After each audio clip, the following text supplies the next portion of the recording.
¿Alguna vez te has preguntado cómo se trata la adopción por primera vez de las normas de información financiera para pequeñas y medianas empresas?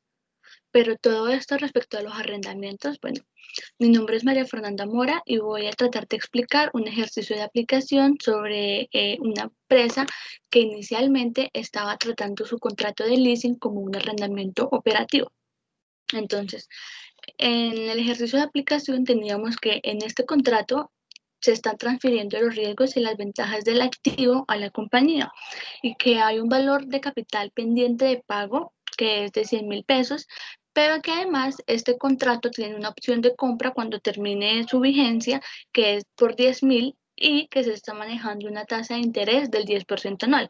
Lo vuelvo a repetir. En primer lugar, la empresa estaba tratando este leasing como un arrendamiento operativo.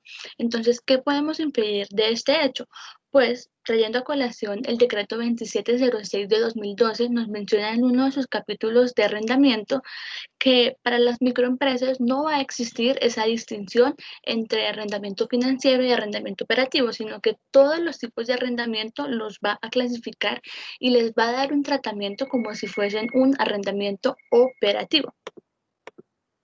Es decir, que para esto, cada vez que la entidad realizaba un pago del canon de arrendamiento, ya fuese mensual, anual o de la periodicidad que estuviese trabajando, este pago la empresa lo va a contabilizar como un gasto, porque esto es lo que nos dicen en el arrendamiento operativo, que cada pago o cada desembolso que uno vaya haciendo, mándelo directamente contra un gasto.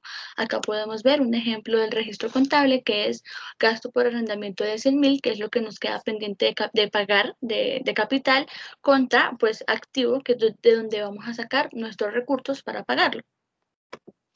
Pero entonces, al momento en el que la entidad decide adoptar o hacer su transición para las NIF, que es en el comienzo del periodo para el cual esta entidad va a presentar información comparativa completa, debe mirar si va a seguir tratando este arrendamiento de la misma manera o lo va a cambiar. Entonces, acá en la sección 35 nos indica que las entidades podrán usar una o más exenciones de las referenciadas. Entonces, acá tenemos un párrafo aclaratorio en esta sección, que es el párrafo 3510, donde en el apartado K nos dicen que una de estas exenciones son los acuerdos que contienen un arrendamiento. Entonces, acá, ¿qué es lo que tiene que hacer la entidad? Acá la entidad puede optar por determinar o tiene que evaluar si un acuerdo vigente en la fecha de la transición va a contener un arrendamiento. Entonces, todo esto se va a hacer sobre los hechos, sobre las circunstancias que existan en esa fecha, en ese momento, en lugar de que la empresa considere la fecha en la que el arrendamiento entró en vigencia o en la que el arrendamiento inició. Entonces, en NIF para pymes nosotros tenemos, según la sección 20, que acá sí se hace la distinción entre arrendamiento financiero y arrendamiento operativo. Entonces, al hacer esta transición, la empresa debe darse cuenta de que está bajo un leasing. ¿Por qué? Porque, en primer lugar, pues está transfiriendo riesgos y ventajas del activo a la compañía en su totalidad, y además este contrato contempla una opción de compra pues al finalizar el arrendamiento. Entonces, en esencia, nosotros podemos llegar a determinar que el arrendatario posee el activo y que se está beneficiando de este. Entonces, por eso se puede inducir que es un arrendamiento financiero. Pero entonces acá hay que aclarar algo, que a pesar de que hay una como suposición de que el arrendatario ya posee el activo, esto es un bien o un activo intangible, porque este dominio jurídico del bien aún pertenece al arrendador.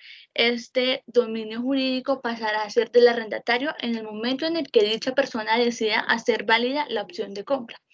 Entonces, al pasar a NIF para pymes, la empresa debe llegar a contabilizarlo como un activo y como un pasivo, es decir, debe dejar de contabilizar este arrendamiento como un gasto y empezar a contabilizarlo como un pasivo, como un activo y como un pasivo como tal. Es decir, vamos a tener un activo intangible de arrendamiento que lo vamos a registrar en el débito porque es lo que estamos adquiriendo, contra un pasivo de una cuenta por pagar. Ahora ya para hablar respecto al canon mensual o a la cuota de arrendamiento que se va a pagar, esta cuota va a contemplar dos cosas, una parte de abono a capital, que es decir, del pasivo que se tiene, y otra parte que es un costo financiero que vendría siendo un gasto por interés. Entonces, la contabilización del canon de arrendamiento es la siguiente. Tenemos unos gastos por intereses de 10.000 porque nos decían que la tasa era, que teníamos una tasa de 10.000 y entonces tenemos unas cuentas por pagar de arrendamiento de 100.000, pues era lo que debíamos a capital y tenemos pues en total 110.000, que es lo que vamos a sacar de nuestro disponible o de nuestro efectivo.